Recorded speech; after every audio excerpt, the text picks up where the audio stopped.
must make our own cars. We must make our own medical equipment. We must feed ourselves. We must make our furniture so that there is competition. You see what is happening in Europe and America.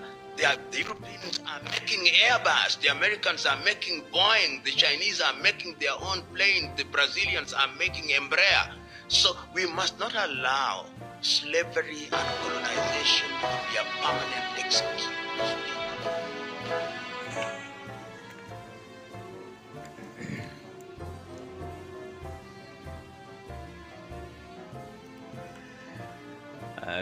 Kale radio chako fama radio gabano kora lekane hao henye tusobole kwa tutandikira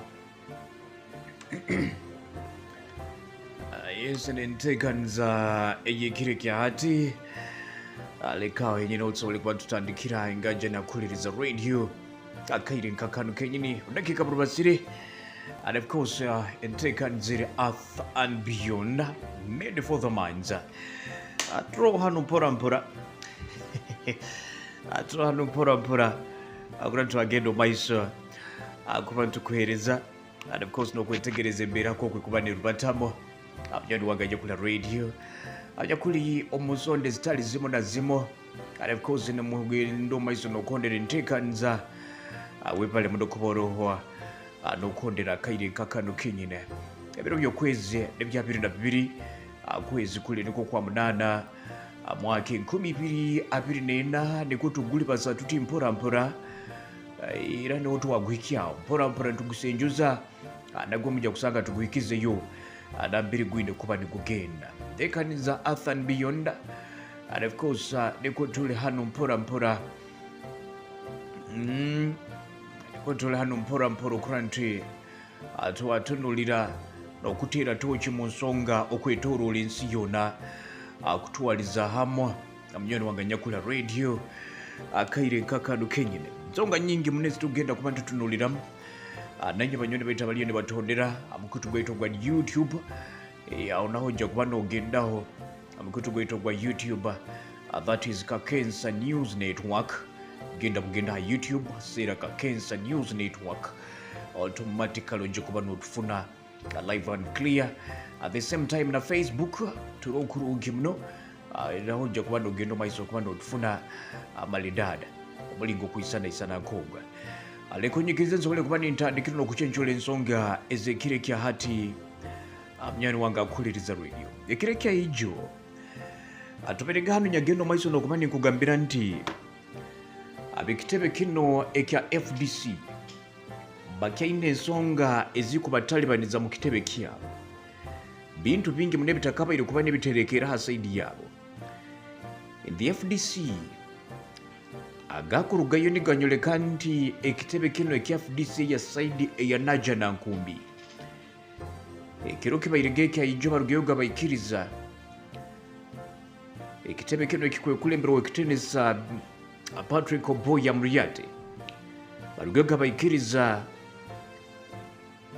resolution yakozerwe abekitebe kya Katonga FDC Katonga faction okuranti bagendo maiso kuba ne establishing a new political party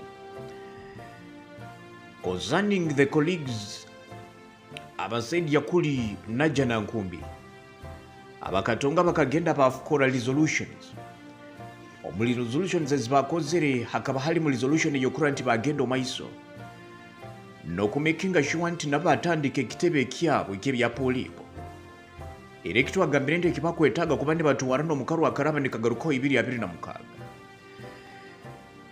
the leadership y'ekitebe kya Naja na Nkumbi bagambire nti banywani baibu abanyakuli saidi za Katonga basobora butabagenda muno. The Constitution of Uganda guarantees freedom of association. So therefore abanyoni baitu bano abasaidi ya Katonga obaraba chwire mukubani batandika their own political party. Let them go ahead and take Kakensa zabo.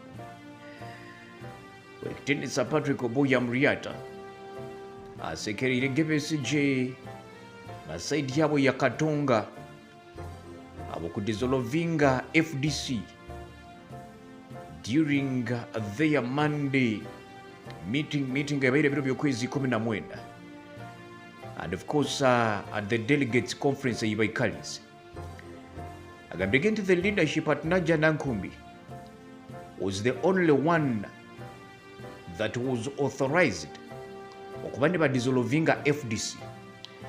But this time ogenda bakasanga nti bano abakatonga ate nabenzire kuba ne badissolvinga eri FDC ekyo ekiragiro kye bakitaako baikiriza. According to Article 36 of the party constitution, the leadership at Najja Nankumbi under the stewardship of Chairman Jaka Sabiti nibo baine omulingo gw'okukola nti baikalira n'okutunuulira omulingo nk'okuba kusa kuba ne barubasaamu ekitebe kino ekya Fadacha n'okukola empindahinduka zoona ezikuba ne zeetagisibwa.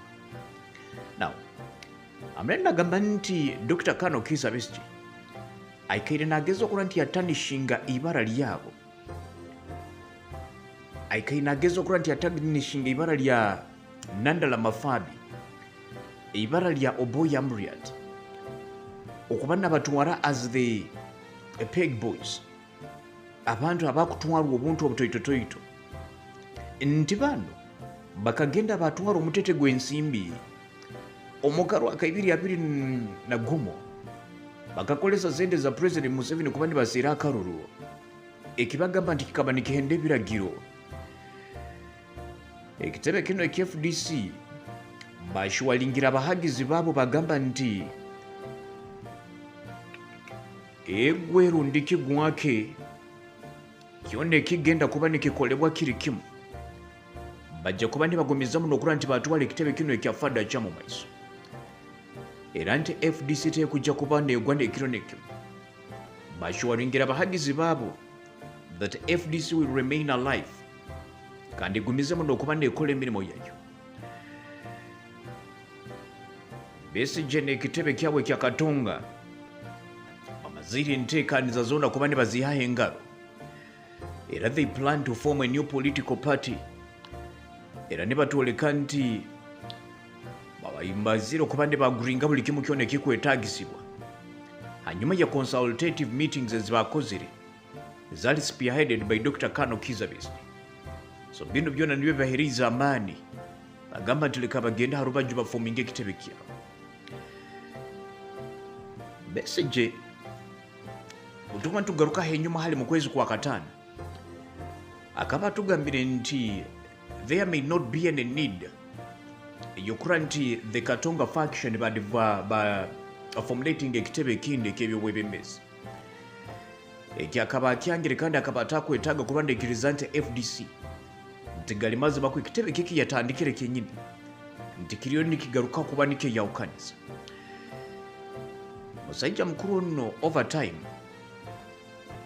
ayikaine ageza okuba na downplayinga his role omukugwa ku ekitebe kya Fadacha, and of course nagamba nti akaba nayetaaga democracy but ate nodekizooka nti democracy yemulemere kuba nayo nahikiriza omulingo nk'okwacwire mu kuba nahandolinga entebe ensonga z'ekitebe kya FDC yati bw'orafuna n'abantu mukalema kwikiraniza okagenda okafominga ekitebe kyawe ekyo kweri nikiba nikyoleka nti alimu democracy omu gira democracy n'okuleka the will of the people ekatekinga the center stage. Ensonga niko ziri ziti.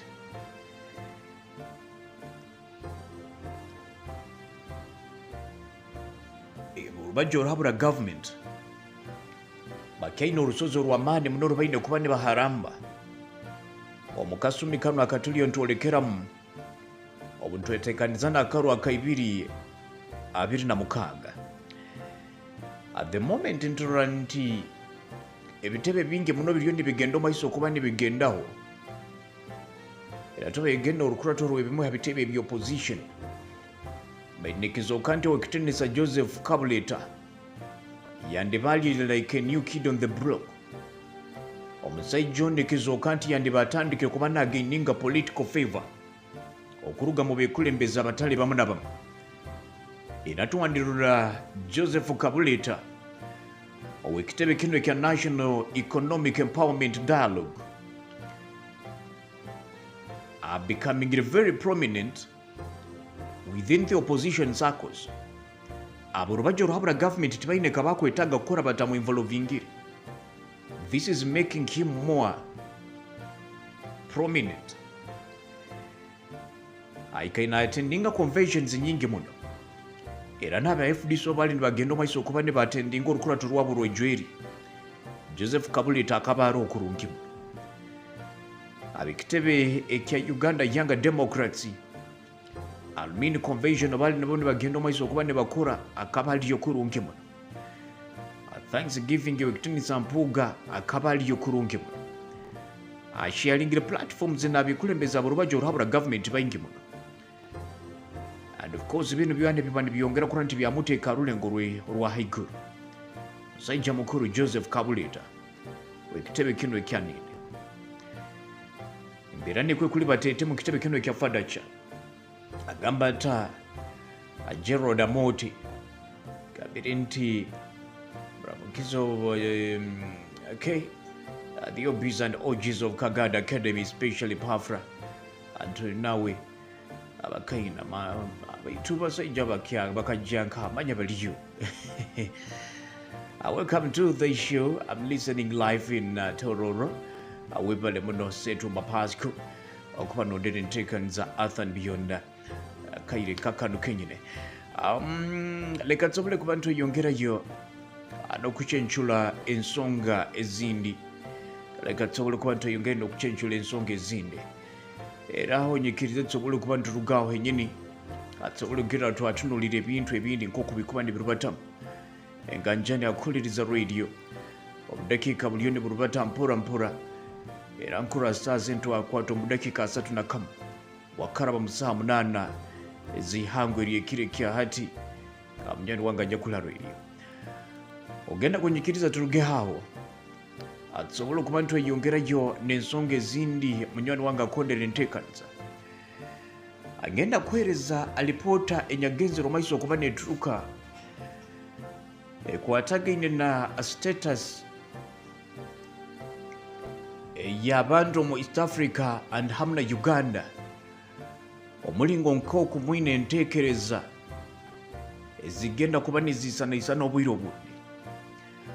Ab'ekitebe kino ekya Afrobarometer bagenze omaiso okuba ne baturukya alipoota yekwoleka nti mu bannayuganda 8 ab'okujja kutangatangana, actually bannayuganda 10 ab'okujja kutangatangana ojja kusanga nti hariho 8 abanyakwine enteekereza luniki ekiteekereza ekyokuba ne baruga omu ihanga lya Uganda bagende kura nti bakakarabya emirimu gyabo mu mahanga agandi.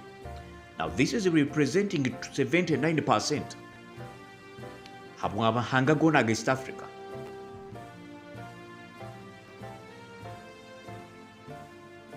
The East Africans abakira obwingi kakuba ogenda okabahikawo okabakabuza kiteekerezo kyekyo ine mulingo kinkoko okusobola kuba n'ogenda okura nti wafunamu esente rudiki okura nti wayeterekereza obwomeezi. Most of them bajja kugambira nti ne beetaaga genda kuchapira ahiro. The findings by the Afrobarometer report batoleka nti only 1 in 5 Ugandans, that is almost 20%, nibo bakuteekereza that the government should limit omulingo nk'okwo abantu balina kuba ne bakrosinga mu genda omahanga gayo. Okuseruliza kuno genzo maiso okuba ne kwoleka nti bannayuganda abakira obwingi n'abantu abaingi abakira omukikalo kino ekya East Africa, they would prefer that nti governments zikale zikingwire emitaano so that people can move freely. Abantu bagende bakola emirimu gyabo nambiri bakakwenda kuba ne bakolera. The 2024 report nejoleka nti Ugandans are very much open kura nti bagenda aheru ya Uganda. Era baingi muno ne basaba nti emitaano gikingule so that they can move freely kugenda mahanga gabakwenda. And bagamba nti most of them would love to go to some of the international countries. Then ekintu ekindi bandi bayindi basaba nti ebintu nambiri biri bizibu babyorobye embeera yonna ejja okulemesa omuntu kuba naagenda aheeru bweraba neegumangana bagezi okulaba nti bagikendeeza obuzikuba ziri sente nyingi leka zikeehe obuharaba halimu emisoso nyingi eyeekutalibaniza leka ekeehe buli kimu kyona basobole kulaba nti bakirabamu ku ruugi muno. Now mwalipoota ne batwoleka nti some of the senior citizens abanyakule mu myaka 58 n'ogenda haiguru, especially n'abo abandi abatatungiraho omugisa kuba ne basoma, bano bakize kuba ne booleka nti abantu baikubaire batakumara gaturuka omu ihanga bakagenda omu mahanga agandi. Bano bagamba nti crossing oluleke traveling abroad nikisiga abantu omuka bali mu kweraliikira, era that is why they don't support abaana baabo kuba ne bagenda omu mahanga agaye. Ogenda okatunulira lipoota eno ejja kwoleka kurungi muno, but 3 of every 4 Ugandans according to the report ne beetaaga government ekeeye the number of foreign job seekers abeekwikiriza kuba ne bataaha omu ihanga lye, like nk'oku nnyo mukuruga hano mukagenda Dubai, nk'oku mukuruga hano mukagenda mu Zakata, nk'oku mukuruga hano mukagenda omu mahanga agandi. Likewise Bannayuganda abandi bagamba nti the government of Uganda should limit omuwendo gw'abantu abakuruga omu mahanga agandi bakayija hano mu Uganda kuseera emirimu, agwana bo nti batumalire emirimu gyaitu. Now 18% bagamba nti we need to eliminate some of the migrations, abantu abakumara gafuruka ne bajja ne batahira nank'oku bakasangire. Government erina kumakinga sure nti yateekaho obulyo bano kulaba nti yabaeliminating, era bakendeeza omulingo nk'oku abantu bano bakuba ne bataahamu. Majority with the 55% ne bagamba nti bandigondeze okuyikiriza ensuhuuki kuba ne zitaaha mu ihanga lya Uganda nakyo kisobole kuba ne kitunuulirwa, because bino byonna biri bimu ha bintu ebigenzere bya contributing ibura ly'emirimu ne sente okusigikira ha nteekereza y'abantu abandi.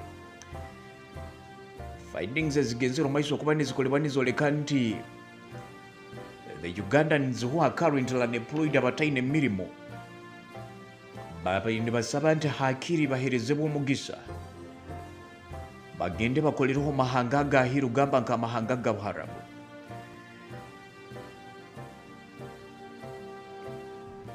At the moment kakuba ogenda kwetegereza deal ya labor export onike ya domestic workers okuruga mu Uganda genda mu Saudi Arabia akaire kano bamazire renewing. It has been suspended for some month, myezi nk'esatu bebatakuyikiriza bana Uganda kuba ne mugenda mu Saudi Arabia, but sasa hati bakingwiro ba hanyuma y'okwikiraniza government zombi hanyuma y'okuruga bakayikiraniza saa zino bakingwiro, so you will be free kuba no traveling agenda mu Saudi Arabia. Abakiro bwingi ne bagamba nti the most popular destination abiri bakwetaaga kuba ne bagenda kukolera, abakiro bwingi ne begomba kugula nti bagenda mahanga ga North America, abandi obuchweka nka 26 nibo bakwetaaga genda mu North America, obuchweka 23 ha buli 10 ne bagamba nti bo bandigondeze kuba ne bagenda mu mahanga agandi ga Africa. Njano mu Uganda biraba bigina omulingo nk'oku bikyamiremu. They don't expect kusanga nti no mahanga agandi aga Africa naho bikyamire. So someone would be willing kuruga mu Uganda akagenda kolera DRC. Someone would be willing kuruga mu Uganda agenda kolera Nigeria. Ezenkora ne balala kimuntu zandi bayinisoboka. Obuchweka 18 ne bagamba nti bo bandigondeze kuba ne bagenda mu mahanga ga Middle East. Then obuchweka obundi obukwingana 15 bano bonde preferring kuba ne bagenda mu Europe as their next destinations. These are preferred destinations. I'm not saying nti baliyo ne bagenda, but they prefer kakuwa omugisa guba guruho no bakugenzere tulehamu. data kuruga mu kitongole kya Emergency Trust Fund mu mwaka gwa 2022 neyoleka nti the labor migrants ne batotolinga $1 billion annually.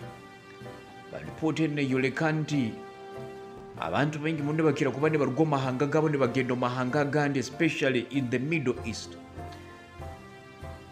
okura nti bayeserura akahogo.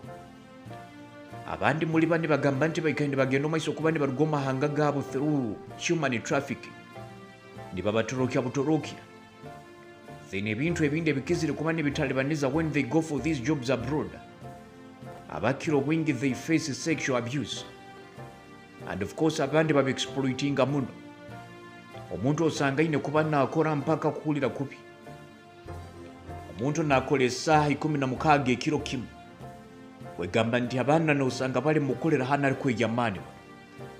So some people would say that maybe nyikaraho hano mu Uganda ngiragani nkyahiraho mpora. But those are very few. Omuntu agamba nti hakiri mbona abona baitu n'obunfune sente. Atali byokwikara mu Uganda ndi mu kukomba olubengo n'okujwala ebitego. Tekanza Athan Beyond Radio Kyakafama, Radio Gambando Kora, and of course to the live okurantu agendo maiso ku bantu kwereza kiteno ogenda kunyikiriza nsooke nyekube mu katoito muno. And of course I'll be getting back with much more songa nyingi muno tagezo karuga radio leka tukole mtuta.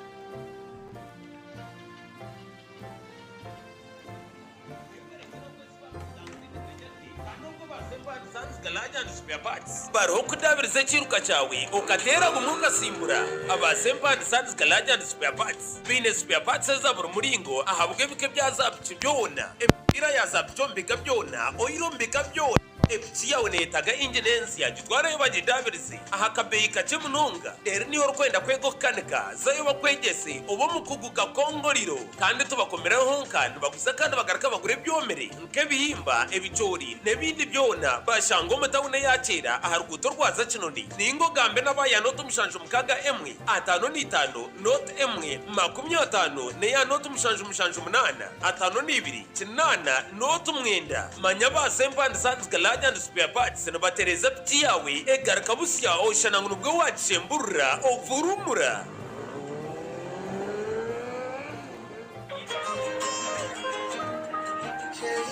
Huku muko na waletea mahabari mazuri kutoka kwa Bright Life Solar Company. Biko Bukere Trading Center, pembeni ya soko ya Bukere, biko na masola za loe. Taa za jua zinauzwa shilingi 17,000. Zile sola ziko na matala 3. Binayo itajika ni mitwalo 2 na 2,000 ya kutosha ya kujiandikisha. Tena zile pesa utalizilipa kwa wakati tofauti mpaka miezi 19 mwaka na nusu. Kila mwezi ni mtwalo 1 na 417 kila juma kwa mwaka na mwezi kenda na ulipa. Kwa kulipa unatumikisha MTN Mobile Money na Airtel Money. Tena sola banaileta kunyumba kwako, banainstale kwa bure. Tumikisha ID yako kwa ya refugees na simu yenye inaindikiwa kwa majina yako. Kisha upate sola yako, piga simu kwa namba hizi 077489 Kenda na 0763368912. Hamarundo gwechobire no yendeze mpango myaga gwachitira hansi abagodo mutembe ya wholesale and retail shop abaru kushangwa bigori town kanso hii na kashuka minsi ahashungine na stage ya boda boda rugutorwaza bwizi bagaruka meshara zawe aba bakwinire laptop bags handbags zabwa bachara nekiresi zo mbeka byona ebitenje ebikohe hamwe na za bed covers emyendo mbeka byona abwo bashije hamwe n'abachara kazi bakuretera katen za saruni kabet zo mbeka byona endeberwa mu radio zo mbeka byona eshaha za kisika hamwe na za hamikono amajuta hamwe na perfume mbika byona ahabwa abacyara hamwe n'abashisha bakwinirejya zo mukara zona empira nke ya football volleyball netball ne ya pool table hamwe n'ibindi byinji kandi abagode umutembeyana bagaraka baherezo bahabuza ryo gowe no rwenda kutandikaho mu rumo bw'ubutembeya kandi ubwo imihendo yona esasirweho ubuceka 50 harigana wabanogoro muri kamwe kamwe na no mbwinji kwenda kumanya biri kutira hoteli namba zesu mwezi noto mushanju abirnina nkaga na munana ashatu na mushanju noto mushanju 85 inshanju na mushanju nkaga nina ananishatu hamwe na ka noto mushanju nkaga nemwe 11 inshanju abagode umutembeya wholesale and retail shop numwe bare kwija kutuyamba numwe akahangari Africa can rise and Africa will rise. But it's not going to rise by prayer and fasting.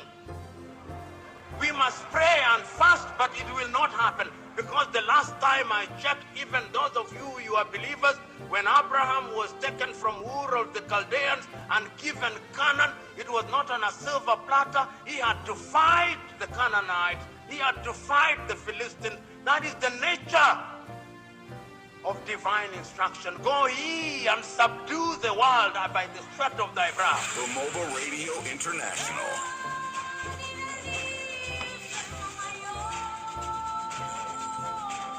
BRI. Promoting the culture of B-MOBA, MOBA, and groomer around the globe.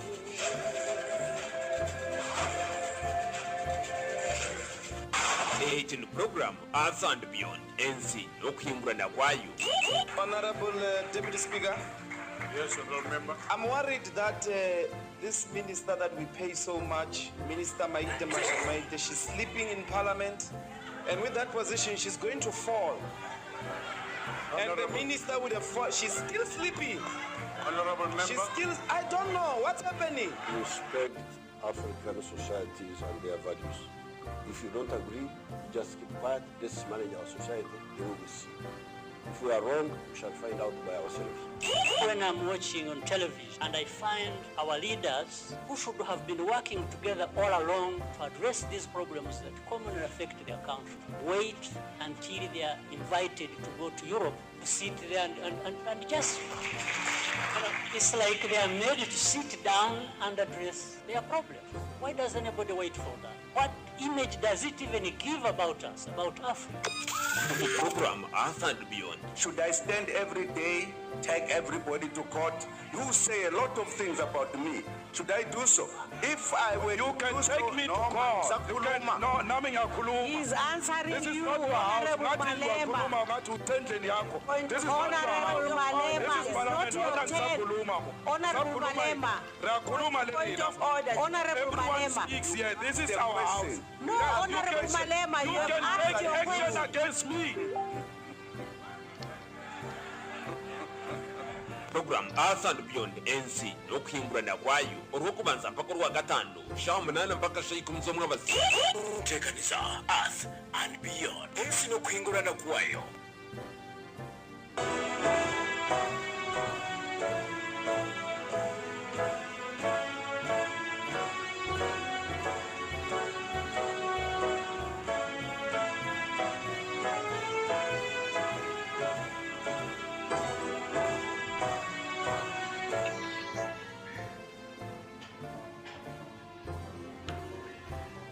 Okay, kale halekege no maisentekanza Earth and Beyond tuyongereyo nayo mpora amyano wagakuliriza radio and of course no kwetegereza embira nko kwekumanira batamo murongi nyakuru hakaire nkakano kenyene atundi wachenjula ensonga amyano wanga nyakuru twetegereza ebintu nko kubikubanira batamu akaire kano kenyina abanyakuli mbikale byambaganize bitali bimu na bimu ni mugendo maiso nokondera entekanza tugamba nti kyokora kiri kyamaani muno kyokora kiri kyomuhendo muno kusanga nti oroho akaire nkakano kenyine okuba nondera entekanza Earth and Beyond leka tweyongereyo nayo era nkwetaaga tusobole kuba ntulubatawo tulugewo hano munoka Uganda tusobole kuba twagenda kuolekera kutunulira ensonga ezindi nk'okuzikuba nezirubatamu but before we leave Uganda atakabiri kuba ntuluga hano mberegeni ntona okyara kati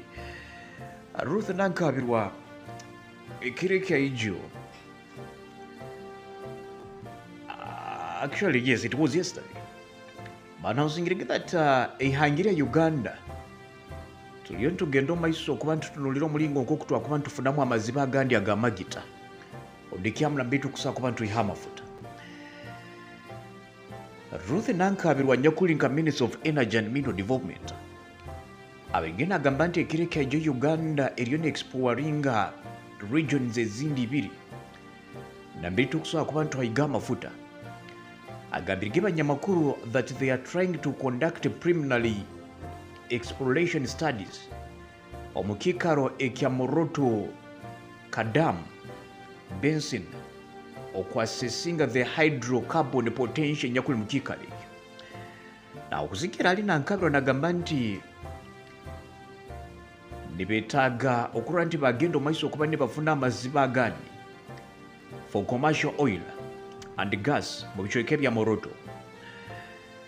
Okuseruliriza nikwo kumu kutandikira mu kikalo ekya Kyoga Benson nabe bagamba nti haleke Kyoga nibetaaga ku establish ngono ku initiating studies in that place nk'oku batandikire even some of the parts in western Uganda, the Hoima Basin.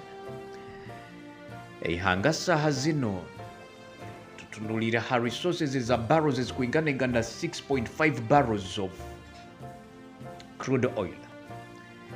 Yano niyo kakuba turageza tukatandika okuba ntugehaiga niyo oil yitu ineye kujja kuba netukonyera. Uganda nibagamba nti kwetaaga kula ntu increasing our petroleum reserves no ku increasing production, and of course nibatoleka nti aba company eno ya East African Crude Oil Pipeline abaliyo nibagenda omaiso kuba nibakora omulimo guno, saying that nti omulimo gwabo nagwo gutandikire kurungi muno. Total Energies under ECOP project baliyo nibagenda omaiso kuba nibalima amaziba agatali gamu na gamu in Western Uganda, era bahayigira amaziba agakwingana 219 nambere bakujja kuba nibagenda omaiso n'okunyunya oil esobole kuba neija haiguru, and they are in the construction of the 1,443 kilometers oil pipeline. Yukagamba nti pipeline neruga mu bikale bya Lake Albert kugenda kimu Tanzania mu Indian Ocean. So nikimanyisa nti oil ejja kuba nekurukuta kuruga Bunyoro mpaka Tanzania, nambire era baneteekerwa mu zi containers n'ebintu ebindi kuba neyongerwayo akatala akahero. As we draw closer to the production of our first oil, tebatoleka nti handi bahariwo chances ezindi z'okusanga nti establishinga oil endi mu bikale bya Moroto oteekeo n'ebikale bya Lake Kyoga odike the Kyoga Basin. So tulindira okuseruliza kuno bukuraba kuhoire nabike baraba ne bagenda omaiso okuba ne batuhereza okurugaho side zoko.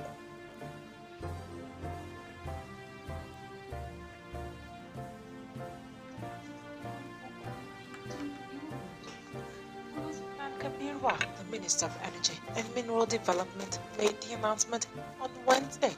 She told journalists that her ministry is conducting preliminary exploration studies in the Moroto Kadam Basin in the country's east to assess its hydrocarbon potential. According to Nankabirwa, early results suggest the potential for commercial oil and gas in the Moroto Kadam Basin. Similar surveys have started in the Kyoga Basin, central Uganda, with plans to initiate studies in the Hoima Basin, which is in western Uganda. The country's current petroleum resources stand at 6.5 billion barrels, with 1.5 billion recoverable.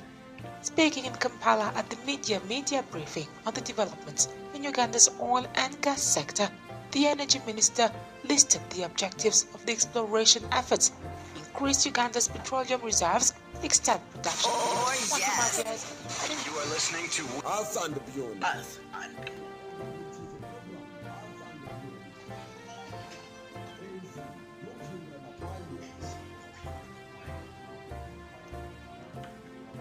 Okay, niyenze n'okwingurana kwayo lekegenda omaiso mnyani wange akuliriza atongere kuna ntu atundulire ensonga ezina ankwetaga tsobole kuba ntu iruka turuge hao ankwetaga tsobole kuba ntu iruka turuge hao tugende kutundulira ensonga ezindi nk'oku zikuba nizirubatamu eganja nakondere nteekaniza afan beyond akaire kakano kenyine mutu wendo yongerayo ankwetaga tugendeho kuba ntutunulira ensonga nk'oku zikuba nizirubatamu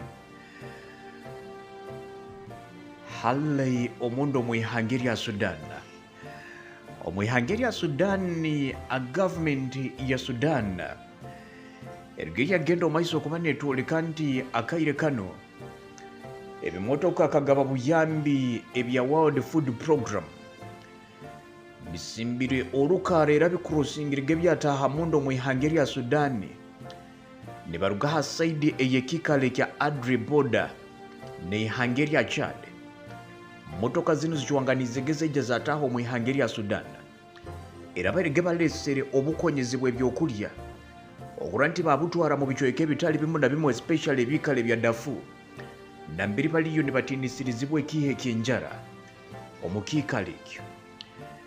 The United Nations spokesperson agiri agenda omaiso okuba natwoleka nti trucks zino zibarige zikimbire ebyokulya nambiri habaire omugusa nambiri habaire oil nambiri habaire omuceeri n'ebintu ebindi ebagamba nti bino bisakuba nibigenda omaiso n'okonyera abantu abatali hansi y'omutwalo gumu n'13,000 abanyakuli habutengebereko obw'okuteerwa enjara omu biikalo ebyo ebya Sudan.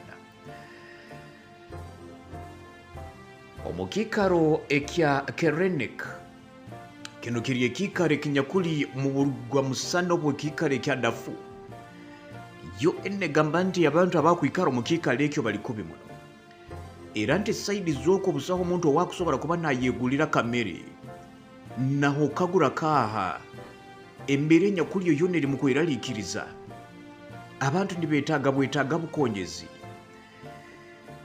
The International Organization for Migration basimirege UN abakulu be bakol delivering the essential materials odike with the essential support hali abantu abanyakuli habunkenko obw'okwitibwa enjara mu kiikalo ekyo. The Sudanese Sovereign Council kyakale yekire kyati bagenda omaiso okuba ne batugambira nti bajja kuba ne bagenda omaiso n'okwikiriza okuba ne bakolesa the Adre Border omutaano ogwo gukurosinga oluliko ogunyakuli hagati y'eihanga erya Sudan n'eihanga erya Chad era nti guno gujja kuba nigukolesebwa habwa emyezi 3 era abanegarukawo niko kino kisobole okuba nti kyakonyera obukonyezi obundi kusigala ne butahamu omwihanga. There is a lot of food insecurity across ekiikaro kyona ekya Darfur agamba Tatoki Roni awepale muno kuba n'odere nteekaniza agamba tatuganyire Joseph Amote saidi za gulu awepale muno naikuba n'odere nteekaniza Athan Beyond and of course n'okuba n'otugonza muno omuntu omwihanga erya Sudan abakondereza ensonga omwihanga erya Sudan ne batugambira nti abantu abakwingula miliyoni 6 baliyo ne bafeesinga ekizibu ekya food insecurity okwetooloola eitwale lyonna erya Darfur. Now mostly ekiikaro kino ekya Darfur kiri controlled by the Rapid Support Forces gano gali amahaga yehagwire haga government ate kiro kintu sagamba nti bano ne babahiyekera kino ekiikaro nikyo kihambirwa abahiyekera enjara ereetereza n'abantu mu bicweka bino okuba nti batandika kuba ne bahanganguka okusiira ebikale ebindi nambiri bakusaa kuba ne bafuna obuddamu lekinka ekiikalo ekya Zamzam eno Zamzam kampu eri mu matemba ga Darfur abanyakuba eri mu bicweka ebya West Oteko n'ebikale ebindi bunda baikaine beruka ne bagenda mu bikale bya Zamzam omuntu naruga muka yenjiye nagisiba nagamba leka atandike genda kuikara mu nsuhuki ekiri nkwetago kitwalenka saha zindi mu nsuhuki ezinyakuli saidi za hano mu bikale bya Bukere in the Kyakatu refugee settlement oli muka yawe nambiri yo kuikara norara kurungi na buli kimu kyono okine baitu embeera y'enjara nehikane kuhambiriza kugamba nti lugamukayawo ogenda otandike kwikarana ensuhukizi habwaki ensonga eri nti mu nsuhuki kuno abantu tebakumala gabulwako okulya abantu abo akambere ne kaikarakaroho. So people decide to become refugees voluntarily. Omuntu ayehayo atali, it is not being voluntary nti omuntu akyegondeza abo bulungi, but it is the only option omuntu akusobola kusigala nayo mmere. Abantu ne beetaaga kuteeka akantu omunda, ebyokulya tebakyaine bwire bw'okulima, na ssente tebaziine ez'okubigula, n'obakubaire ne babyetaaga nabyo byaha. Osa kuba ine sente otaine nekyokujja kuzigulamu. Eyo niyo nkugamba nti embeera eyo olutalo enyakubiire niyo embeera enyakula omundo mu ihanga lya Sudan. Ab'ekitongole kya World Food Program ne bagamba nti omutano guno gwa Adrey bajja gukolesa kurungi muno to effectively bring in food. Agwa ne bagamba nti guli nigwo omuhando gukyali omwangu muno kuba ne barabamu. And of course, Darfur region ekyaine ebizibu bingi muno kandi ebyamaani. Ejjala ekyagenda omumaiso okuba neerisa abantu akakanja. Abantu bakyagenda omumaiso okuba ne bakomba olubengo, n'abandi obunaku bwikira kubajwaza ebitengo omu ihanga lya Sudan omu kiikalo kya Darfur. Kakensa Earth and Beyond bino bikyaleetebwa banywani baitu aba Rapid Support Forces oteekewo n'amahaga government agakwekulemberwa ekitenesa Abdallah Fatal El Burhan owaliyo n'ahiriitikana na mugenzi we wekitenesa Hamdan Dagalo.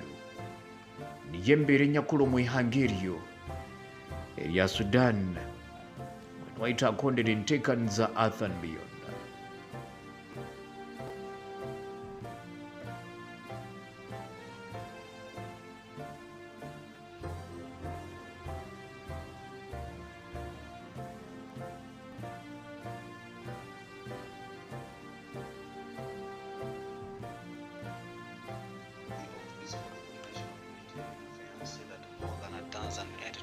Including some from the World Food Program and the International Organization for Migration, have now crossed into Darfur from Chad via the Adre border. Crossing the supplies included sorghum, pulses, oil and rice that will benefit over 13,000 people. Humanitarian colleagues continue to engage with the Sudanese authorities to facilitate additional trucks coming in the coming days and months. We will need a constant supply of humanitarian goods. It is critical to sustain that flow of food and nutrition assistance into and across Sudan, where more than a dozen areas are either at risk or in risk of famine. WFP scaling up food assistance there in aims to support more than 8 million men, women, and children by the end of this calendar year.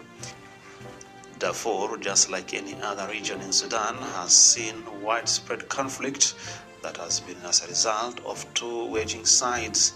Food and medical supplies have constantly been running low due to security issues. Their families say they have nowhere to go.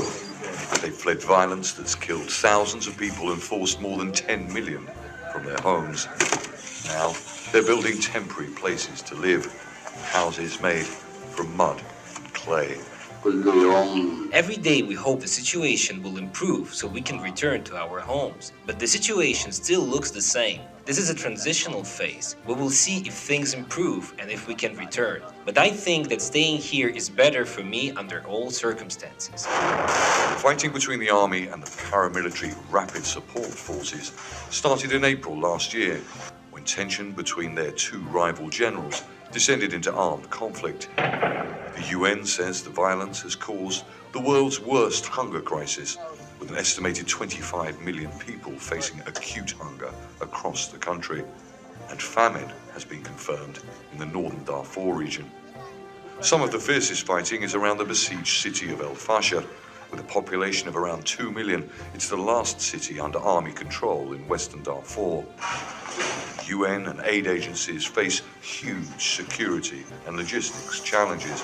and getting humanitarian assistance to those in need. We use the specific materials in construction to save time and because of the war. We build the house in the traditional way with clay and palm fronds. Most people here do not understand the reason behind the war. The reasons are weak, but we just hope it will end and so we can return to our homes and our normal lives. The UN says the situation in Sudan has reached a catastrophic breaking point, giving men like these little choice but to build, trying to better protect their families from the violence they have no power to stop. Charles Strafford, Al Jazeera. So let's take a closer look at how the conflict started. You are listening to between the army chief and paramilitary rapid support program. NC no kwiburana kwayo.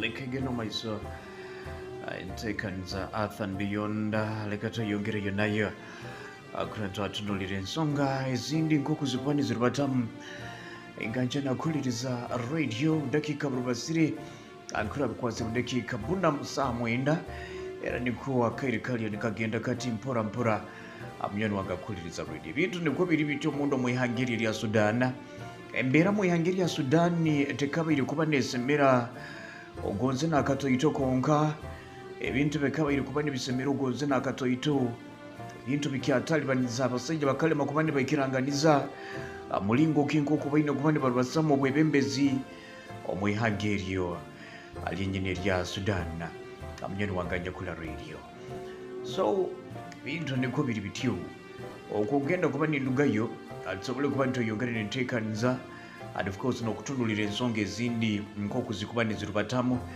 and definitely katsobole kuba ntutawo hali munda mwihangalino lya Ethiopia. Yes, briefly likatayo munda mwihangalino lya Ethiopia atwetegereze ebintu kokubiri hali omunda mwihangiryo lya Ethiopia hamuna Somalia. Now anyakuli anka abikitebe kino kya Somalians Aviation Authority bagenzero maiso bayongera kuba nibatendeseza nko kuba kujja kuba nibasuspending endege zone za ekike kya Ethiopian Airlines. Bagamba nti endege zino ekiruke gino barangirire nibetaga kuzemereza abo butayikiranganiza obunyakuli hagati ya mahanga gano abiri ehangeri ya Ethiopia tekone ehangari no iri ya Somalia. Ehangeri ya Ethiopia ne balijuna no musango gugenda bakasaininga memorandum of understanding eno ne bagisaininga ne kikale kya Somaliland obo ne bakilizinga 20 kilometers abwakasumi akemyaka 50 Kibandikimanyisante Ethiopia, which is a landlocked country, will be now having an access to the sea. So hatano nabone babaine kuba bafuna omulingo nkoku bakwaguza. In return Somaliland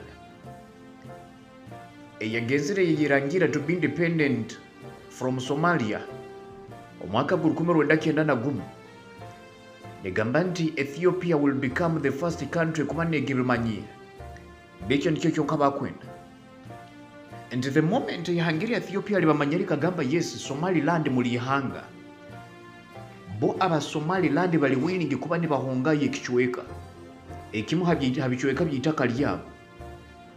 Ndikuli kolesewe Hungary ya Ethiopia. Ethiopia teko umuhanda gwayo towards the sea. Niko nabo bafune access to the sea. Ensonga nagenzeri litakanyambirige. Hagati ya Hungary ya Somalia na Hungary ya Ethiopia. Somalia nekaguza Ethiopia mukimanyire kurungi muno nti ekikaro kino kya Somaliland. It remains under the control of Somalia. Somaliland tiliri hanga habwali. Era tilini na mbiri manyirwe. Iro liri Hungary kwenda kwehagura. Yes, they started the process bakehagura mu 1990. Bitu tibakaba manyira ganti liri Hungary nyakwetongoire. Buli kimu kyone kibakora bikaine bakikolera hansi Hungary ya Somalia. Ethiopian Airlines flying to Somalia. At the same time bagenda nomukikale kya Somaliland. Somaliland baine ekibuga ekikulu kibakweta Kakensa.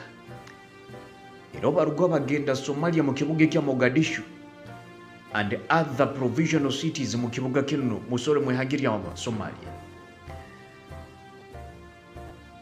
Ehanga area Somalia nibagamba nti they intend to suspend enyonyi zino za Ethiopian Airlines butageza zikakyora kubandirisalimbira mu itwale lyone lya Somalia, including nekikale kya Somaliland nekiki bagamba nti it is their part.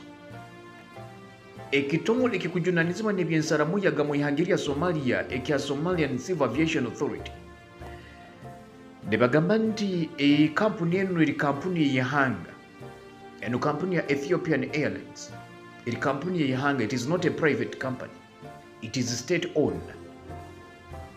Okumugenda mukarura the Uganda Airlines, so the Ethiopian Airlines, by the way, it is one of the biggest airlines, both passenger and cargo hano mu Africa. Baikere ne bagezaho kuba ne badressinga ensonga zino mpora mu nkukutu baitundikiza okanta ihangirya Somalia lyangire.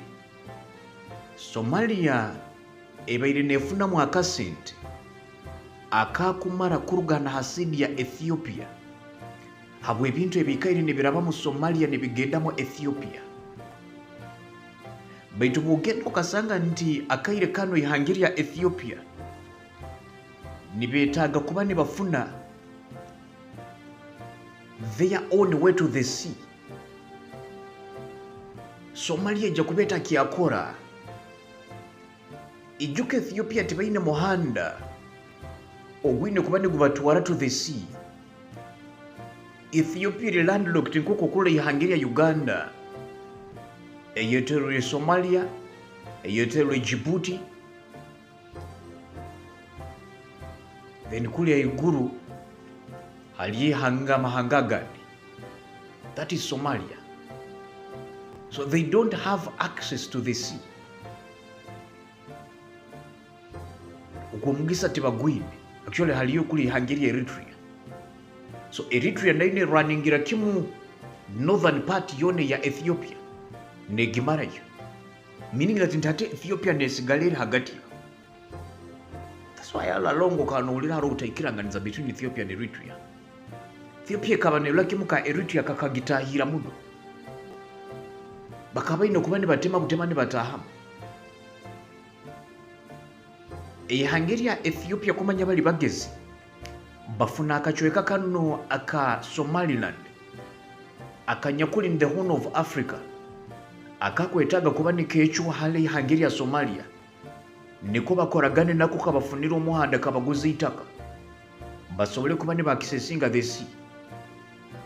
Nikiba nikimanyisa nti briefly ihangirya Ethiopia bajja kuba bafunire the way to the sea, so it will no longer be landlocked. So nibani basakole sekishweka kyabwe to access the sea very well.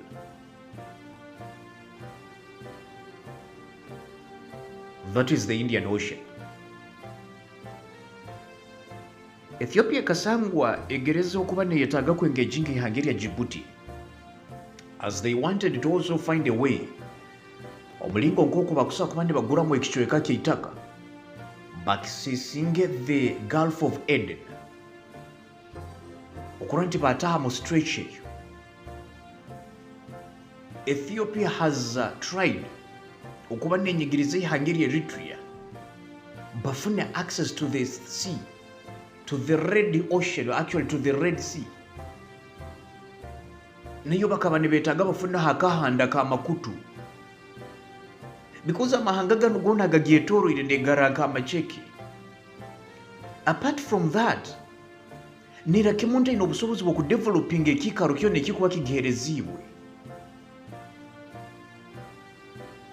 That is what is on the mind of Ethiopians. Somalia abasajja bangire bagamba tebakujja kwikiriza akamanyiro kano.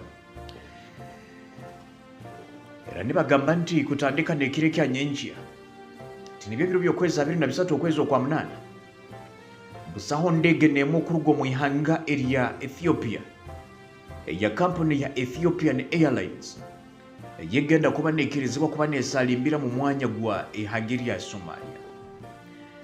Muri kino ne bamanyisa both Somalia nke ihanga ndi Somaliland as a de facto state naho tibakubayikirizayo because enyonyi zikugwa mu kikaro kino kya Somaliland command center mu Mogadishu buli kimu kyona no bakicontrollingira so bachwemba gamba tibakujja kuikiriza ndege nemu kuba nekyora ko bamanyira era tibakwetaaga ihanga erya Ethiopia kuba nirigumizamu nakamanyiro nga abasajja b'ihanga erya Ethiopia tibabamanyirira akasumi akakumala and it is high time buli muntu amanye nambiri nekuba nako songa niko ziri ziti enganjana nyakula radio and of course aliyo nagendo maiso kuba nahondera ensonga akaire kakanukenye ogenda kunyikiriza tsobule kuba nturugaho saidi zaho tugende kutunulira bere nkokwe kuba nirubatamu bikale bindi era nja kurugaho tsobule kuba ntugende halo mu ihanga erya South Africa mu ihanga erya South Africa aroho abantu aba South Africa abataha bali trapped ndikiba muhali aba abagenzere bakwatirwa omukalitangewo etaheri saidi za kuli omundo mu kichweke kya Gaza aba South Africa bakuinganingana 19 abanyakwikaire bali stuck mu kikale kya Gaza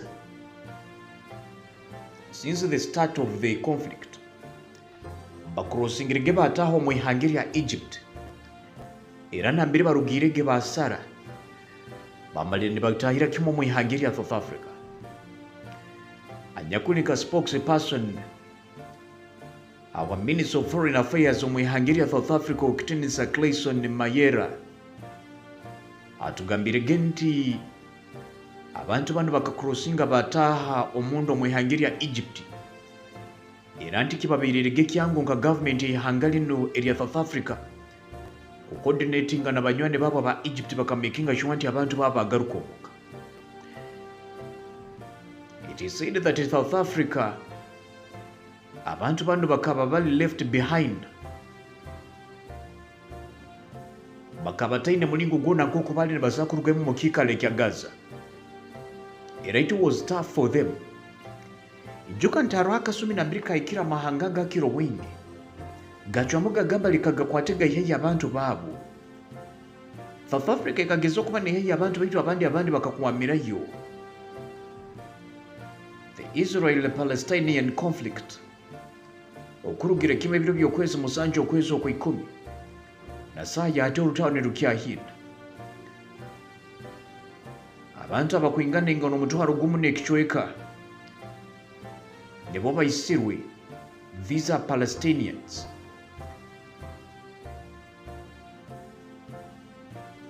Abandi abakwingana engano emitwalo 4,200 bali hakita. Then apart from that atali yomuhendo ogundi ogutukumanya ogwo abantu abakwasire emitwalo 4 abakusoba bona abakafa. So muno halimu both the Palestinians and non-Palestinians. Ensonga niko ziri ziti ogenda kunyikiriza nsooke mpumule mu katoito muno. And of course nja kuba ningaruka asobola okuba nti oyongere nenteekanza Earth and Beyond. Katoito muno tugaruka otaruga radio.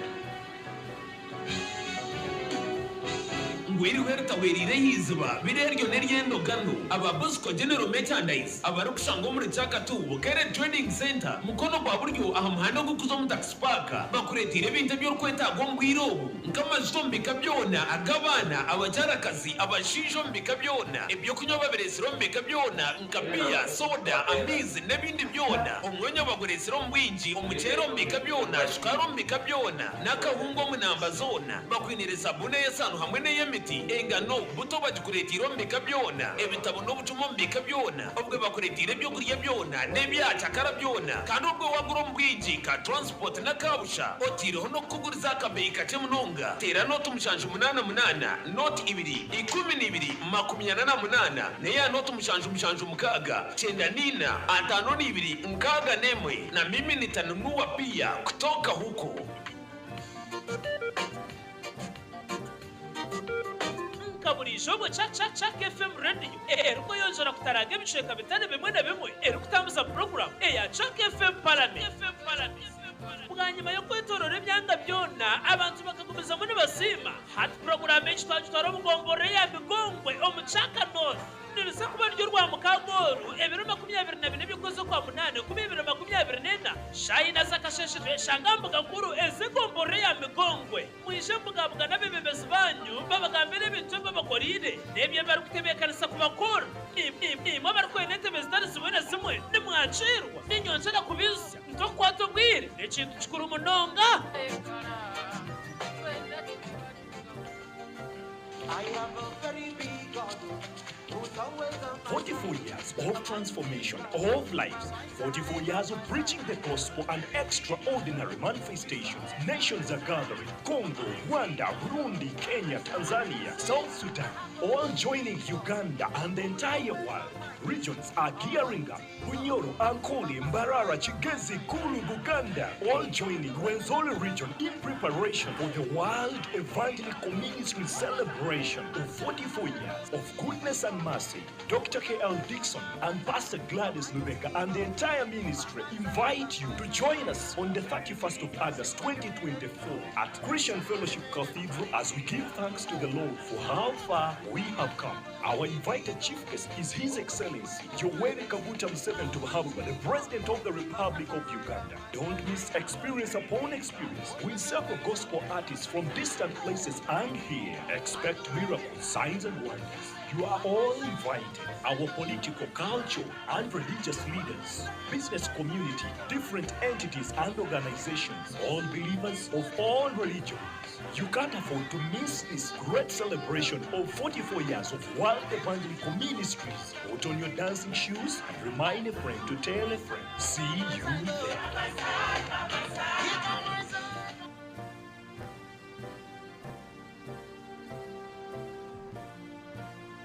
Chak FM 96.4 Gambanokola.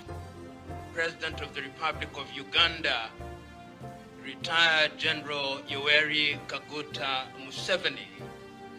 His Excellency will remember when he and his colleagues met in Nairobi on the 27th and 29th days of August, the year 2004.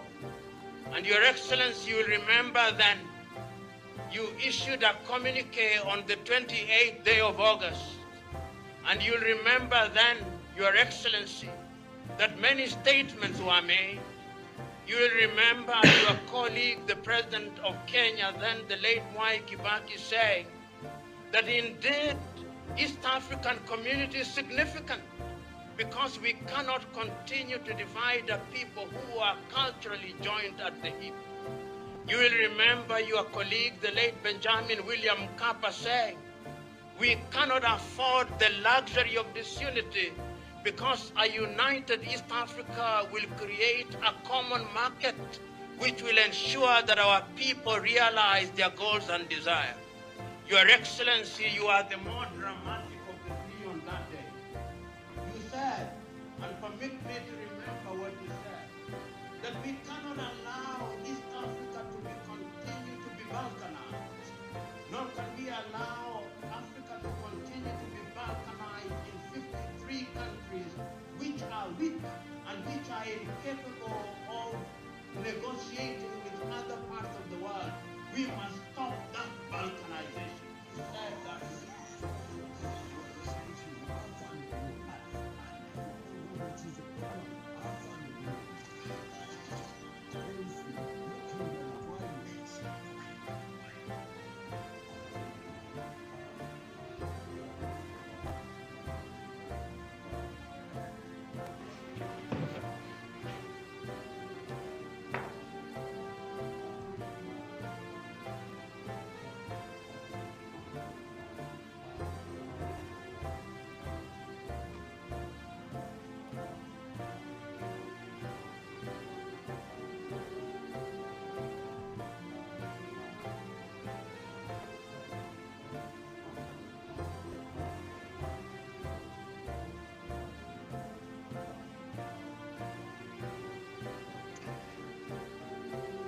Okay, well, lekentekanza Earth and Beyond tuyongereyo mweno itakonderentekanza kaire kanu kenyini atongere kura twasindikano kwetegereza ebintu nk'oku bikuba nibirubatamu budakika burubasire ezo budakika burubasire and of course nkwetaga tusobole kura twagenda kuba tutunulira ensonga nk'oku ziri zidakika 24 mu ssaaha 9 akaire ko kaliyo nikatutwara kasiribago abaitu jagezo kura twakwasaganya embeera mporampora omulingo kwisanaisana nk'ogu abarungi abanyekula radio atonyikirize tusobole kuba nturubata tugende kutunulira ebintu nk'oku bikuba nibirubatamu aheeru ibikale ebindi aheeru asobole genda kutunulira ebintu nk'oku bikuba nibirubatamu okuruga mu nsonda ezindi enganjani akuliriza radio tugende kutunulira ensonga ezindi nk'oku zikuba nizirubatamu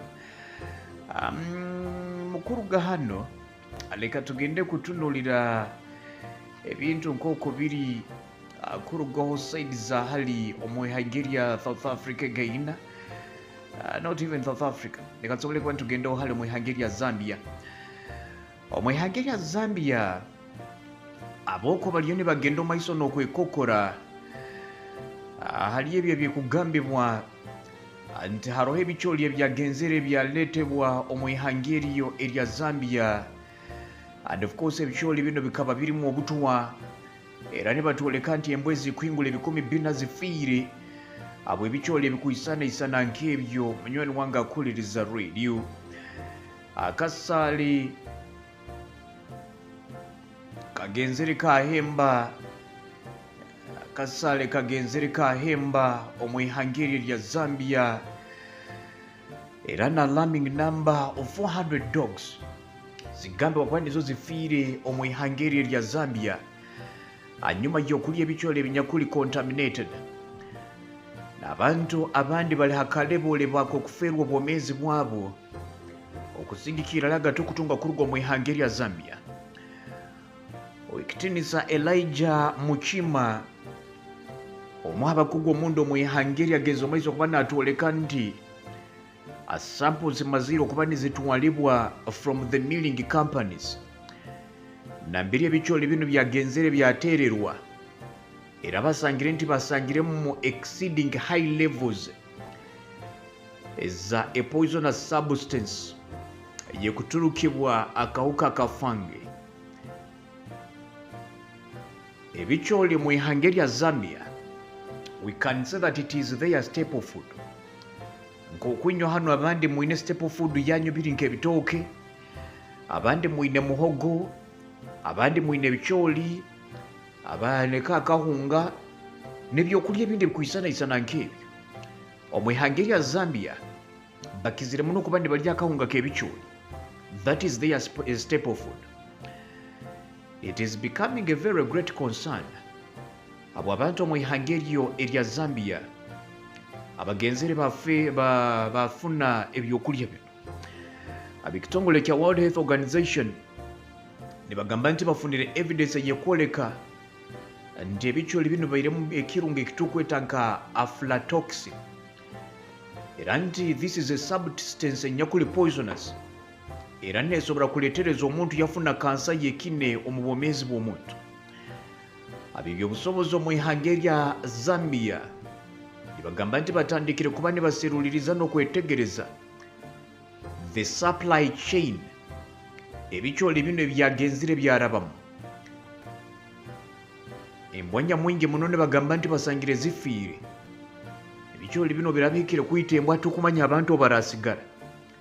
Agwawe yashuwa haro abandi ababaire bamazire kuba ne balya hakahunga. It is suspected that inti zino zikafa hanyuma y'okulya ebikyoli bino, especially emmere nyakizire kuba nerekebwaho kandi bakanaga nk'akasasiro. Embwa niho zikagenda zikagisanga. Mu kuseruliza kwabwe ebyobusobozi mu ihanga lino erya Zambia ne bagamba nti bafunire samples kuruga mu maize milling companies ezikuingana 10 ebikizire kuba nebikora ndiki ebyombe bikize kuba nebiteera ebyokulya eby'abantu ateekona ebyokulya eby'embwa. Era basangire genti the grains ezibaine zigenda omaiso okuba nezeekonyezebwa okuba ne bakoramu akahunga k'abantu amazima gali habaire hali mu substances ez'obutwa. Ekitongole ky'ebyobwomeezi mu Zambia ne bagamba nti the contaminated maize ebireeta kabaire bundikiba ebitakabaire kuba ne bireeta kabikoona mu bwomeezi obw'abantu, though they still suspect that nti akabi kabyamire era bwire bwona nihasa kubaho ekintu ekikujja kutalibaniza embeera. Sources zikuruga from the Zambia National Public Health Institute bagamba they are trying to ascertain ebikyoli bino ebyabaire bisisikaire ebyali bifunira oluhumbu n'ebindi obwera yali niyo ensonga hamwaki byagenzere byafuuka by'obutwa. Investigations are still going on, but niboleka nti okuseruliza okubasookera kuba ne bayikawo halimu ebikyoli ebyagenzere byatwalibwa habyoma kuba ne biteerwa basanga nti bikaba birina oluhumbu ne bisana nk'ebijjunzire. So mu process y'okujjunda ebibuuzo kano byafunire nakali akawuka akandi akanyakunyo nikagenda omaiso n'okuleeta obutwa kandi obulwegireho n'embwa zino okufa. Embwa 10 hansi. Kakobo ogenda kutunulira ebikyoli kiri kimu habyokulya ebikyakizire kuba nebiriibwa okwetooloola ensi yonna. That is akahunga k'ebikyoli. 60% of the population daily ne balya akahunga k'ebikyoli daily. Buli kiro obucweka nkaga buli 10 obw'abantu abatwine mu nsi ne bakomba akahunga buli kiro. According to the United States Agriculture Department, bagamba nti ebyokulya bino ebyebikyoli ndike byakakyoli kiri kimu habyokulya ebinyakwine kuba ne biba heavily protected and guarded, so that anti abantu bagende kubiconsuming nga biri byokulya ebirungimu. Otherwise abantu baingi muno bolikiriza okuba ne bafiirwa obwomeezi bwabwe. Tekanza Earth and Beyond Radio kyakafama radio gamba nokora niko tuliyo ntulubata mpora tutyo ayakamara kuba notweteranizaho osana ogenda mukutu gwetwa gwa YouTube, that is Kakensa News Network. Of course okagenda na mukutu gwetwa gwa Facebook naho ojja kuba nogenda omaiso kuba nofuna live loud and clear. Omwihanga eryo erya Zambia ebintu niko biri biti ganjani akuliriza radio akaire nkakano Kenya. Ogenda kunyekiriza tobola kuba ntulugaho tugendeho omwihanga erya South Africa again kake muno. Omwihanga erya South Africa aliyo enjojo eyibagenzere bahamba lundiki bakwata ekyali nto muno. Enjojo eno mu byafaayo byayehikiza emyaka 40 mu custody lundiki eri mu buhambi. Era bagenzerege bagita isule esobole kuba negaruka mu kisaka.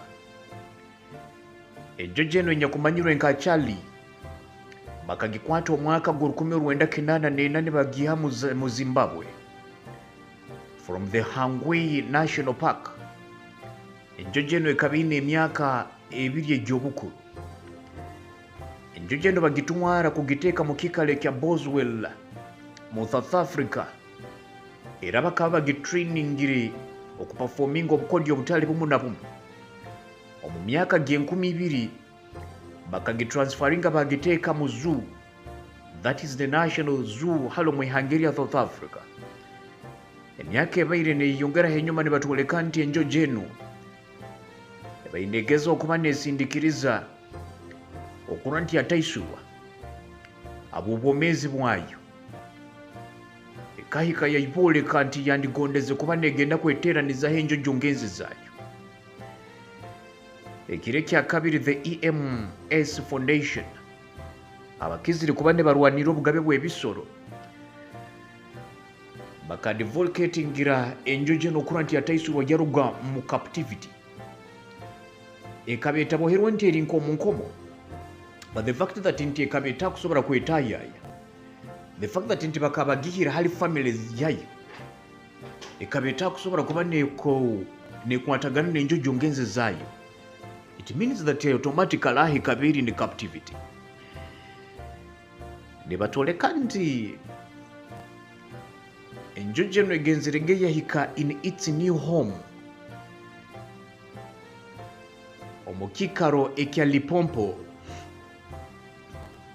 era ne batoleka nti okwegenzerege in the Shabalala Private Reserve okuba netangatangana n'enjojo ezindi.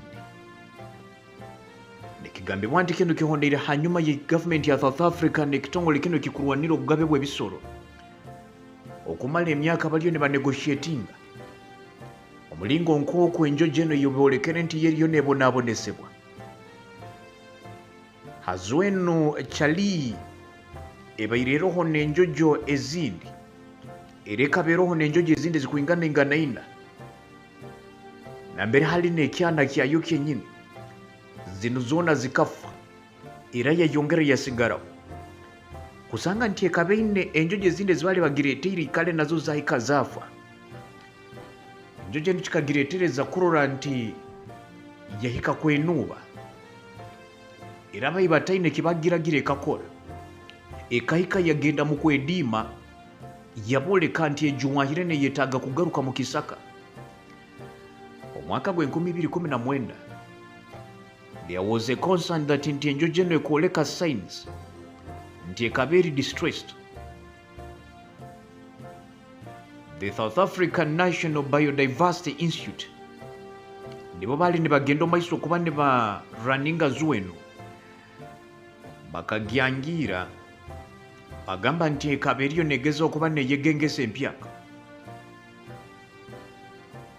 Bayita ab'ekitebe kino ekya EMS Foundation bagamba nti that information yaliniibwa aba South African National Biodiversity Institute ekabeeri wrong.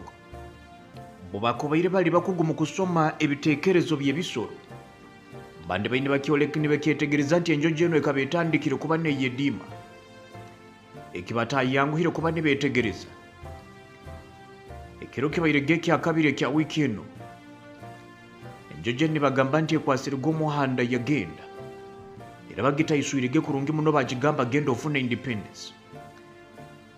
Enjojo eno bagamba nti nobukira bakiri nti bagitayisuire baija kuikara area underwatch akwa baine kuikara ne bagiringuliriza n'ogirira obwomeezi bwayo nk'oku buraba buli.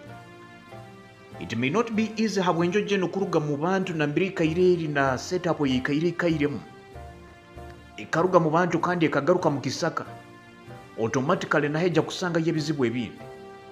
Niyo ensonga bwakine bagamba nti bajja kuikara ne bahondereza enjojo eno shali betegereze ne kupinga etano obwomeezi mu kisaka era bagiteekeraho veterinary Dr. Nyakumanyunika Amil Kahela era Dr. Nwa kujja kuba nagenda omaiso okuba nagiringuliriza buli kintu kyona ekigiba hajja kuba nagikara hayi era bamugambire nti aikale nagicekingaho buli kasumi koona okwetegereza barabara ekintu kyona ekiraba kindukire mu bwomeezi bwayo. Anti ono ine n'okugenda omaiso n'okubakolera report bweraba n'okwika ehikiri yasemererwa okwika mu kicweka ekine kuba namonitoringa the moods zaayo bamuhairize omulimo aikale nakompeyaringa the life enjojo eno yebaire erimu bwebaire eri omuzu and the life it will be behaving ndikino omulingo ng'okweraba neyeerabyamu ng'okwemazire kuba ne Lugamuzu yagaruka mu kisaka etteekanize Earth and Beyond. And of course ensonga niko zikuli bataziri ihanga erya South Africa lirimu amahanga genyakuli blessed n'enjojo nyamwingi muno era mu South Africa oza kusanga balina enjojo nk'emitwalo 2 n'ekichweka. That is according to the South African Parks Authority. Enjojo eno eriemu hanjojo omu family eya African elephants. And zino ziri enjojo ezitakira muno kuba nezikanya baitu enjojo ezinjakura ebikusikiriza bingi muno. Enjojo ziwakwegombere kuba n'orora. Charlie is one of them. Era kibaire kyaburambuzi muno omu ihanga erya South Africa, especially hazuna mbiri bataha bagisibire. Enjojo eno ekarolwaho nekola ebintu bingi muno. Abandi musobora kuba muragiro zero ono mubutambi negezo nk'okuhimba amamotoka n'ebintu ebindi. Enjojo eno bakaba bagimanyirize kuba nezaana n'abantu. Ebere nesobora n'okukwata omuntu ekamuha akasape ekongere kakamugarura. Eno niyo enjojo ebeire nesobora kuba nekuyihawo n'ekintu mu ngaro ekakisereka hansi mu masanga gaayo. Then ekongere kakikuhirayo ekakikoreka kikuhereza. Eyo enjojo yitukweta Charlie. Enjojo ni bakagitendeka kurungi muno. And of course ebeire neyegombesa bengi muno kuba ne bagihikawo. Nokurabimu habintu ebikaine gendo maiso kuba nekola. Hanyuma y'emyaka 40 Charlie amaziri yataisuwa. Tekanza Earth and Beyond.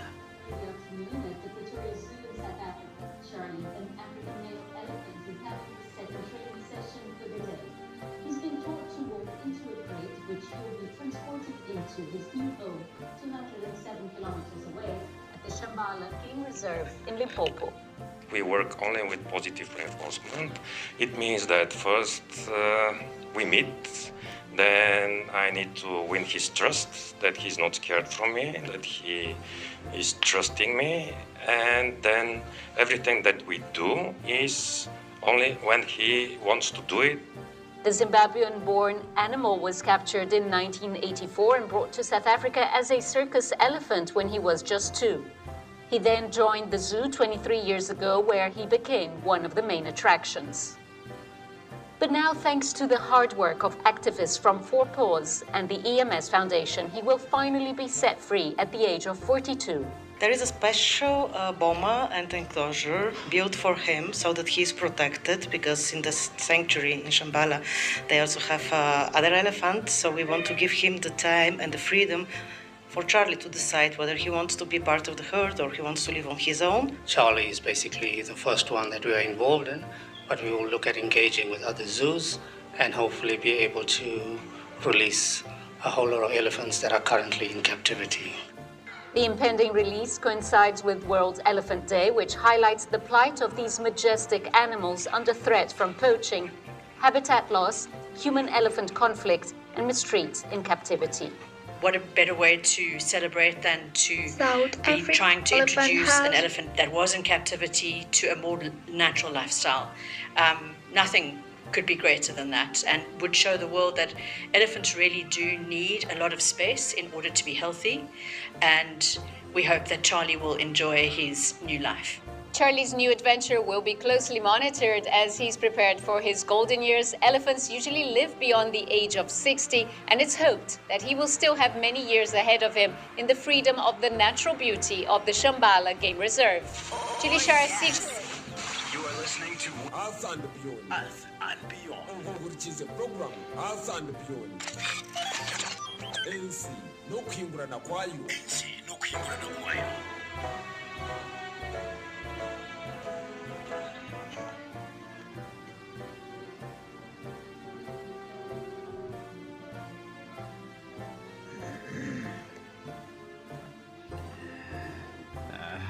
Nebyo ebyenjojo Charlie officially enjojo bagitaiswire egende enjojo efuna independence. Why? Atugende kutunulira ensonga ezinyakuli hali hagati mu Middle East. Akavuyo hagati mu irwaniro henyine nkwetaga tusobole kuba tugenda tusobole kuba tunulira ensonga hali mu irwaniro hagati ebintu nk'uko bikuba nibirubata nga njana nyakula radio nozira akayimukiro kali kamaani muno hali mu bicweka bino ebya abasajja bano aba Hezbollah ebibalimu. Abasajja aba Hezbollah bano abakulwanisa amayaga ihangeri ya Israel kuruga hasaide ya Lebanon. Ekire kikaiseze kya hati bagenzege balauncinga dozens of rockets. Era zino bayiregene bayisindika mu kikaro ekya Golan hanyuma ya enyonyi ya Israel okuruga yekagenda omaise kateera munda omwihangeri ya Lebanon. Abeba kutugamba nti kino kigenzo omaiso kuba nikiboleka nti olutalo lyoni lugalya. Amahega Israel negagamba nti gateirega ebyokulwanisa byaba Hezbollah rundiki kitwa kweserenka storage facilities. Aba Hezbollah nambiri bakwahula ebyokulwanisa byabo. Facilities zino zona bagenzege bazisekura mune especially mu kikale kya Beka. Mukuru wano kunya kuba iriho gekireke ekyo. In response abekitebe kino kyaba Hezbollah ne bagamba nti babirege bali backed by Hungary Iran. But getting most of the Israeli military positions omwitwale lya Golan. Era kuno basindikire uga blockades za rocket ne batoleka nti amaka maingi muno gatirwe geno omuntu omwahutaziwege. Agatutungireke kuruga saidi za kuli the Lebanese Health Ministry ne bagamba nti hanyuma ya Israel kuteera kuli nenyonyi bayisiriyogo omuntu omukandi bahutaza yabandi 30. Meanwhile the Palestinian Fatah movement ne bajunana Israel hawokuita a senior member of its armed wing omu Lebanon ne bagamba nti kino kirioni kigenda omaiso okuba nikyongeza olutalo lukunyinyitira. Amahega Israeli gagamba nti gakaita Khalil al-Makda omukurumbo ku bakozere mu masirimuka ag'ekibuga kya Sidon. Abukuba nti ono akaba nagenda omaiso n'okuba nayo operating on behalf of Iran Revolutionary Guards abali involved mu kwatakinga n'okusumagolinga ebyokulwanisa towards the West Bank. It is reportedly said that okurumbo kwasookere musajja mukuru Khalil al-Makda naho yateereirwe. So abekitebe kino nabo ne bagamba nti titokujja kuikiriza abasajja baitu kuba ne mbamaro omulingo nko. Era bano ne kwekwata n'aba Hezbollah bagamba nti naito mutuhereze ibi murabani musobora kura nti nebituyamba kura nti watera abasajja bano. Edolito ziriyo ne zigenda omaiso okuba nizeyongera hagati y'aba Hezbollah na Israel, hagati y'ebitebe by'abashyekera na ihangeri ya Israel. The tensions are rising day and night. Tokara ijori Israel neita one of the Hezbollah commanders mu kikale kya Beirut. One bagamba nti Israel ekaba ne mujuna nabo kuita abana 12.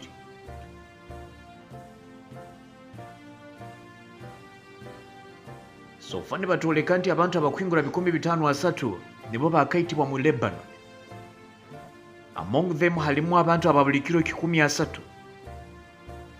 Anana mwenda bali bantu behangeri ya Israel. 26 bali bantu babulikiro. Almost 20,000, 200,000 people bano bali displaced haside zone za borders. Abanyukuba ibali ha border ya Lebanon olahi kuika Israel nabo tibakutima kyaro saa zino bahangangukire.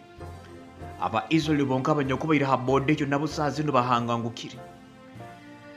Anyakulinka minister w'ebyokwerinda omwehagira Israel bamweta Yoav Gallant agambira nti ekire kya kabiri amahega abo gakagenda omaiso okuba ni garumba some of the parts ebyabahe Lebanon nekigendo ekyokwetaaga kura nti basooka kumara amaani abasajja ba Hezbollah. Musajja mukuru abagenda agambira nti amaani gaabo agandi bakyurimu kuba ne bagashiftinga ogakwata bakagaya hasaidi eya Gaza bakagagara mu bicweke bya Lebanon so that basooke bahandolinga ensonga y'abasajja bano aba Hezbollah. Era bagambire nti aba Hezbollah batandikire kutiinisiriza embeera nekireka mayiga Israel garangirire nti ennyonyi zaago zibege ziteire a number of Hezbollah storage facilities omukiikale kya Bekaa Valley. Kino kiri kimu ha strongholds ez'ekitebe kino as well as na compound za air defense system zaabo zona ziteirwege. IDF ne bagamba nti they even targeted the Hezbollah fighters mu masirimuka ahi n'ekikale kya Beit Leaf saidi z'okuno habairiyo olutalo lunyinyitirege ab'ekitongole eky'ebyobwomeezi ekya Lebanon ne bagamba nti the strikes zinyakubairege mu kiikale kya Bekaa omuntu omukyali niwaafiirege abandi 30 saa zino amagulu bahanikire. The National News Agency okuruga ha saidi ya Lebanon bagenzi omaiso n'okutwoleka nti n'okuteerwa okundiko birege mu kiikale kya Bodai kino kiri hagati ya Saran Otekero na Safri hamu n'ekikale kya Nabishiti. Ab'ekitongole ky'ebyobwomeezi ekya Lebanon bagamba nti hariho omusajja isirwege mu kiikale kya Beit Leaf. Aba Hezbollah bagumizemu okuba ne bakonfaminga nti na musajja waabo ndenye kumanyika Hussein Mustafa nawe yandibateirwe kandi yitibwa.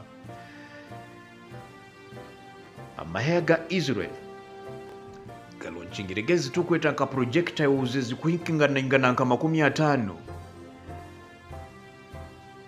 era ne batoleka nti zino zona zegezigende kurira nti zagenda kusekura bimu habikiweka ebya Lebanon era zimu zigwirege na kiikaro ekya Katrizin ne beetaaga kurira nti bagenda omaiso n'okwerekereza abasajja. The Hezbollah tibagenda kuba bangu okurira nti bamarwawo ehangeri ya Israel likaine ekizibu kyokurira nti barwanisa ebitebe bibiri ebyabahyekera kandi byonna ebikuzuuka ne byesobora nga kugamba nti aba Hezbollah bano bw'okuba n'ogaba classes bano bahereza classe ya haiguru oba ya rulengo olw'aba Hamas. Aba Hezbollah bali more improved. Aba Hezbollah n'ennyonyi endwane bayina. Aba Hezbollah n'isala nka government number because nibo bakutwara na the biggest part of Lebanon. Basajja bazibu muno. Israel luno luli lusozi lundi lweyolekeire. Ensonga niko ziri ziti mwene waitu. Nganjani akuliriza enteekani za Earth and Beyond. Kakensa Nash Keino watenyi. Ndoko kurungi muno kurira nti nyakwereza leka tusooke tuyikeyo saidi zoko.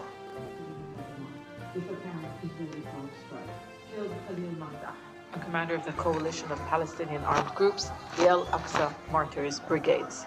Fatah's armed wing has not carried out any attack from here since Hezbollah opened a front against Israel. The Israeli army says Makdah was linked to Iran's efforts to flood the West Bank with weapons. The brigades did acknowledge what they called Makdah's prominent role in helping the Palestinian resistance, particularly in the West Bank. The missile hit the car and it slid down the road and hit that concrete slab. Thankfully, there was no one there and no one else was hurt. Hezbollah too has started to hit sites deeper inside Israel. Its statements say it is targeting military bases, but some Katyusha rockets landed in residential areas, causing heavy damage. Israel is now accusing the armed group of firing indiscriminately at civilians. This is our reality here in Katsring. We simply do not accept this situation. The Israeli government must stop this.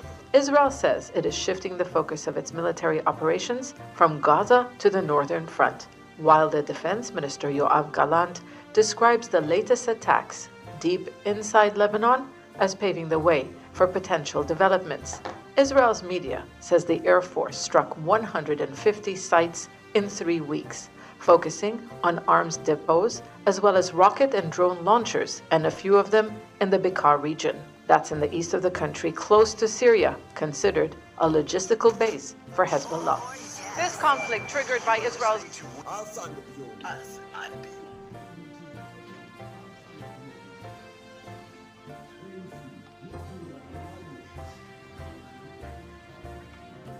Okay, niyense nokuhingurana kuhaya leka tugende kurani nko kutwagimaliramu ekiro kya hati leka tugende kurani nko kutwagimaliramu ekiro kya hati and of course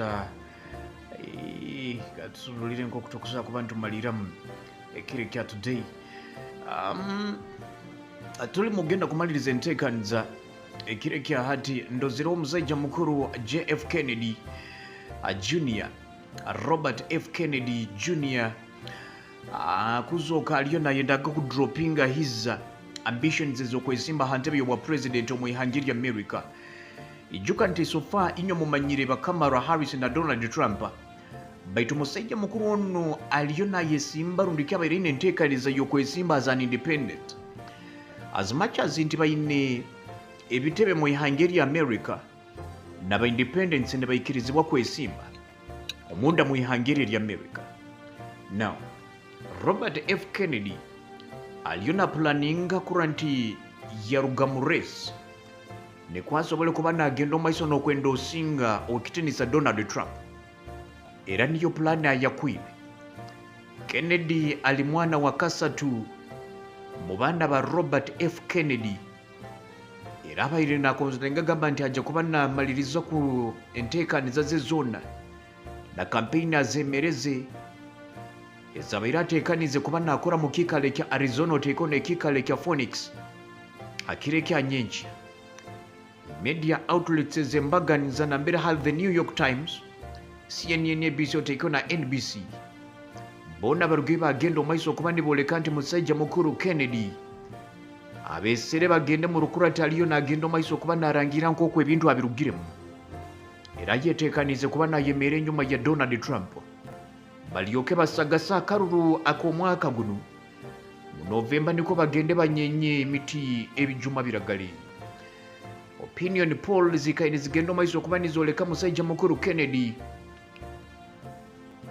akalulu kaine omulingo gw'okwo abayikataako mu favoringa and of course omusajja mukuru Donald Trump ikaine alozooka nkaale haiguru muno okuba n'olengesaniza n'abantu abandi abayeesimbire.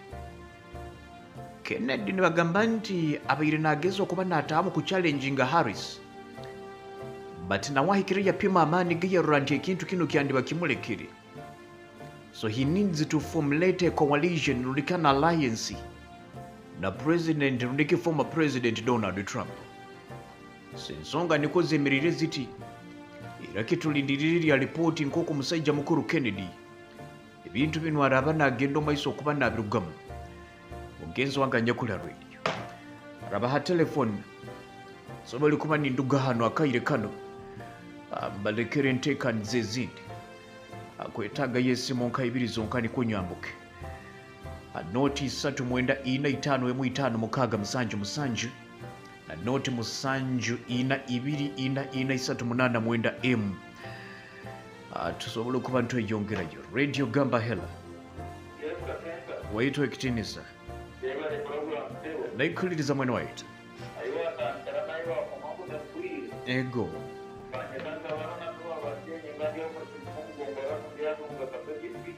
webare munonga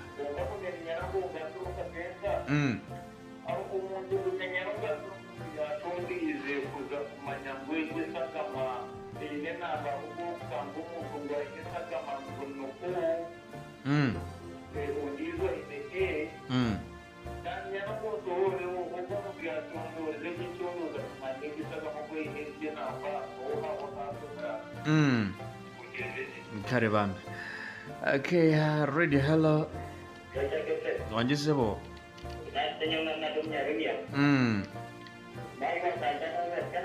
yego sebo kare bambe. Okay, radio hello yes hello nsibire kurungi nganje ndo sibire ota ego Batista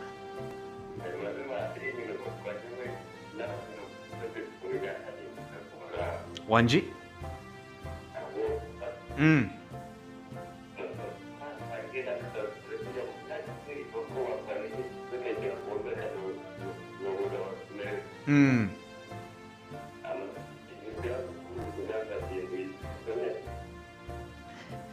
Batista network ekutalibanize mwana wama ine ensonga yobaire noyenda kwigukya network yakutalibaniza era tinkuulire kurungi muno.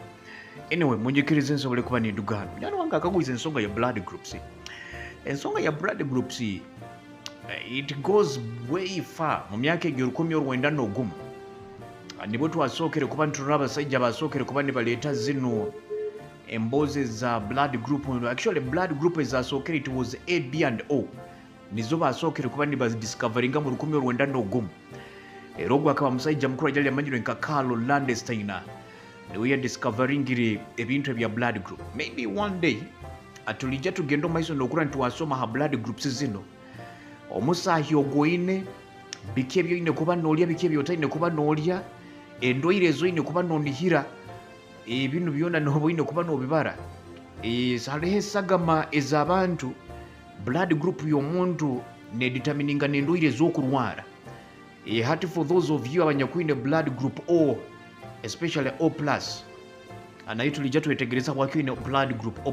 Then why do we have blood group O+ and blood group O negative and blood group O only? So for those of you abanyakwine blood group O+, inywe nobwakwijanjaba ulcers emyaka 8 olikaloine ulcers maybe andija tusome hano blood groups oyetegereza bwakinka y'omuntu wa blood group yekikeke noteekwa kuba ine ulcers mbomezibwa halimu endwaire zimu kusobola kwijanjaba zikale magenda. Abandi omulinyo muli destined because of your blood groups oine kuba oine pressure oikiriza okyange empaka nejja kukuserura because of your blood group. Abandi halinyo halimu aba emibu abeekunulirwa losanga blood group yawe emibuti gyagigonza kasaali. Anyway, it is a lot. Until we meet tomorrow, kijja kuba kiri kya kataano ate wetwakyora tukogera ku bantu kyenkyula ensonga ezindi nkugondeza olwebagyo olulungi and bye bye.